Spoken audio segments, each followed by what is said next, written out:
شروع اللہ کا نام لے کر جو بڑا مہربان نہایت رحم والا ہے۔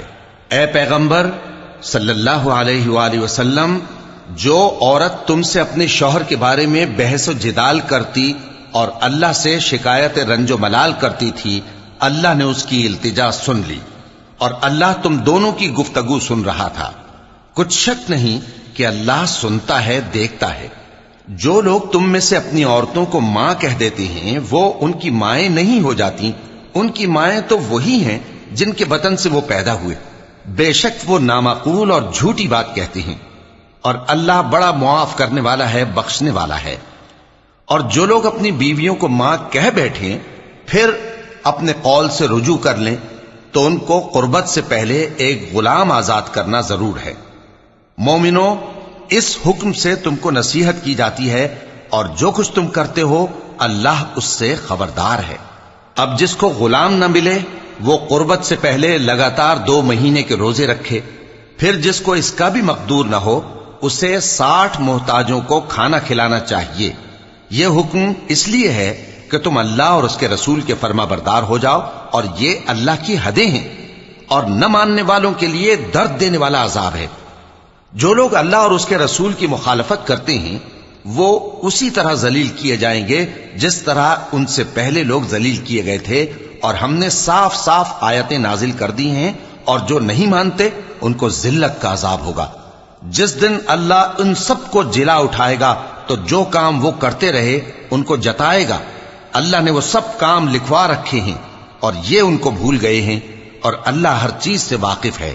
کیا تم کو معلوم نہیں کہ جو کچھ آسمانوں میں ہے اور جو کچھ زمین میں ہے اللہ کو سب معلوم ہے؟ کسی جگہ 3 شخصوں کی سرگوشی ہوتی ہے تو اللہ ان میں چوتھا ہوتا ہے، اور جہاں 5 آدمیوں کی سرگوشی ہو تو وہ ان میں چھٹا ہوتا ہے، اور نہ اس سے کم یا زیادہ مگر وہ ان کے ساتھ ہوتا ہے، خواہ وہ کہیں ہوں۔ پھر جو جو کام یہ کرتے رہے ہیں قیامت کے دن اللہ سب ان کو بتائے گا۔ بے شک اللہ ہر چیز سے واقف ہے۔ اے پیغمبر صلی اللہ علیہ وآلہ وسلم، کیا تم نے ان لوگوں کو نہیں دیکھا جن کو سرگوشیاں کرنے سے منع کیا گیا تھا، پھر جس کام سے منع کیا گیا تھا وہی پھر کرنے لگے؟ اور یہ تو گناہ اور ظلم اور پیغمبر صلی اللہ علیہ وآلہ وسلم کی نافرمانی کی سرگوشیاں کرتے ہیں، اور جب تمہارے پاس آتے ہیں تو اللہ تعالیٰ کے بتائے ہوئے الفاظ کے بجائے دوسرے الفاظ میں تمہیں دعا دیتے ہیں، اور اپنے دل میں کہتے ہیں کہ اگر یہ واقعی پیغمبر ہیں تو جو کچھ ہم کہتے ہیں اللہ ہمیں اس کی سزا کیوں نہیں دیتا؟ اے پیغمبر صلی اللہ علیہ وآلہ وسلم، ان کو دوزخ ہی کی سزا کافی ہے، یہ اسی میں داخل ہوں گے اور وہ بری جگہ ہے۔ مومنو، جب تم آپس میں سرگوشیاں کرنے لگو تو گناہ اور زیادتی اور پیغمبر کی نافرمانی کی باتیں نہ کرنا، بلکہ نیکوکاری اور پرہیزگاری کی باتیں کرنا، اور اللہ سے جس کے سامنے جمع کیے جاؤ گے ڈرتے رہنا۔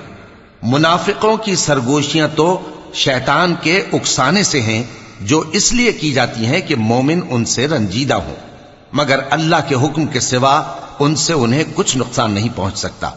تو مومنوں کو چاہیے کہ اللہ ہی پر بھروسہ رکھیں۔ مومنوں، جب تم سے کہا جائے کہ مجلس میں کھل کر بیٹھو تو کھل کر بیٹھا کرو، اللہ تم کو کشادگی بخشے گا، اور جب کہا جائے کہ اٹھ کھڑے ہو تو اٹھ کھڑے ہوا کرو۔ جو لوگ تم میں سے ایمان لائے ہیں اور جن کو علم عطا کیا گیا ہے اللہ ان کے درجے بلند کرے گا، اور اللہ تمہارے سب کاموں سے واقف ہے۔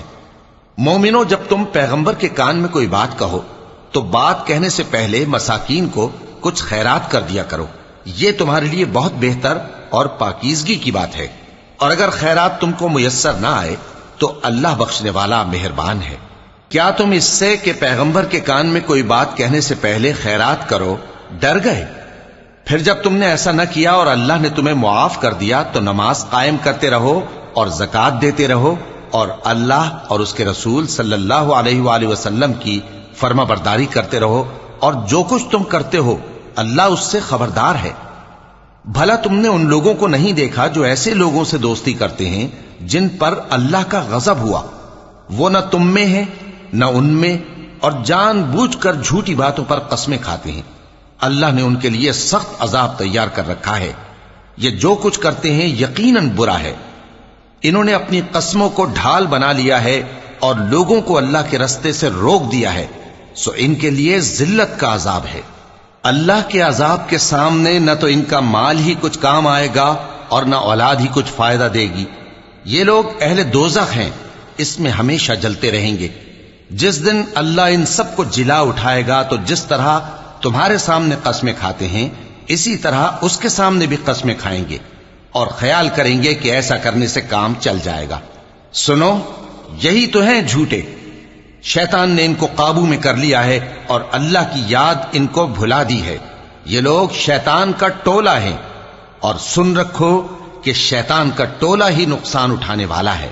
جو لوگ اللہ اور اس کے رسول صلی اللہ علیہ وآلہ وسلم کی مخالفت کرتے ہیں وہ نہایت ذلیل ہوں گے۔ اللہ نے یہ بات لکھ دی ہے کہ میں اور میرے پیغمبر ضرور غالب رہیں گے۔ بے شک اللہ زور آور ہے، صاحب اقتدار ہے۔ جو لوگ اللہ پر اور روز قیامت پر ایمان رکھتے ہیں تم ان کو اللہ اور اس کے رسول صلی اللہ علیہ وآلہ وسلم کے دشمنوں سے دوستی کرتے ہوئے نہ دیکھو گے، خواہ وہ ان کے باپ یا بیٹے یا بھائی یا خاندان ہی کے لوگ ہوں۔ یہ وہ لوگ ہیں جن کے دلوں میں اللہ نے ایمان کو نقش کر دیا ہے اور اپنے فیض سے ان کی مدد کی ہے، اور وہ ان کو بہشتوں میں جن کے نیچے نہریں بہ رہی ہیں داخل کرے گا، جن میں وہ ہمیشہ رہیں گے۔ اللہ ان سے خوش اور وہ اللہ سے خوش۔ یہی لوگ اللہ کی جماعت والے ہیں۔